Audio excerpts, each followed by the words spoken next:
இறைவா இதோ வருகின்றோம் திருவுள்ளம் நிறைவேற்ற. கல்லான இதயத்தை எடுத்து விடு, எம்மை கனி உள்ள நெஞ்சுடனே வாழவிடு.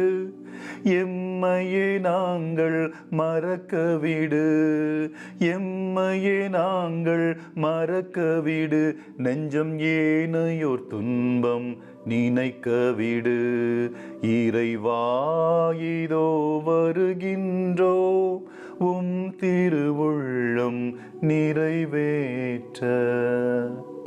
தூயோராயிருங்கள், ஏனெனில் உங்கள் கடவுளும் ஆண்டவருமாகிய நான் தூயவர். உன் மீது நீ அன்பு கூறுவது போல உனக்கு அடுத்திருப்பவர் மீதும் நீ அன்பு கூறுவாயாக. ஆண்டவரே, விதிமுறைகள் காட்டும் வழியை எனக்கு கற்றுத்தாரும். நான் அவற்றை இறுதி வரை கடைபிடிப்பேன். திருச்சட்டத்தின்படி நடக்க எனக்கு மெய்யுணர்வு தாரும். அதை நான் முழு உள்ளத்தோடு கடைபிடிப்பேன். தீயவராக இருப்பதற்காக ஜெபிக்கிறோம். எங்களுடைய அயலாரை நேசிக்க வேண்டும் என்றும் உம்முடைய திருச்சட்டத்தை மதித்து நாங்கள் நடக்க வேண்டும் என்றும் ஜெபிக்கிறோம். ஆண்டவரே, இதோ திருமுன் வருகிறோம். அன்பே உருவான தகப்பனே, உம்முடைய பெயர் தூயது. உம்முடைய தூய கட்டளைகளுக்காக இன்று உமக்கு நன்றி கூறுகிறோம். உமது ஒரே மகனான இயேசுவை எங்களுக்காக பலியாக கொடுத்தீரே. அதன் மூலம் மென்மையான இதயங்களுடன் உமது கட்டளைகளை நாங்கள் பின்பற்றுவதற்கான உண்மையான விருப்பத்தை நீர் எங்களில் விதைத்துள்ளீர். நன்றி கூறுகிறோம்.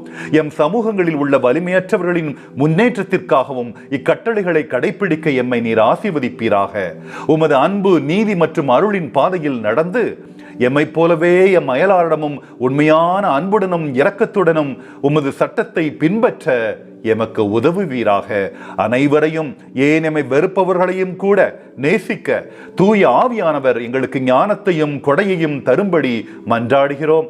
பயத்தினால் அல்ல, ஆனால் நாங்கள் உம்மை நேசிப்பதால் உமது கட்டளைகளுக்கு கீழ்ப்படிய எமக்கு உதவுவீராக. வரவிருக்கும் தவக்காலத்தில் உண்மையிலேயே பலனளிக்கும் பருவத்திற்கு நாங்கள் எங்களையே தயார்படுத்திக் கொள்ளும் பொழுது ஆண்டவருக்கு முன்பாக உண்மையிலேயே தூய மற்றும் தகுதியான வாழ்க்கையை நடத்த எமக்கு உதவும். எம் ஆண்டவராய் இயேசு கிறிஸ்துவின் வல்லமையுள்ள பெயரில் எங்கள் எல்லா மன்றாட்டுகளையும் நாங்கள் உம்மிடம் சமர்ப்பிக்கிறோம். ஆமேன், ஆமேன், ஆமேன்.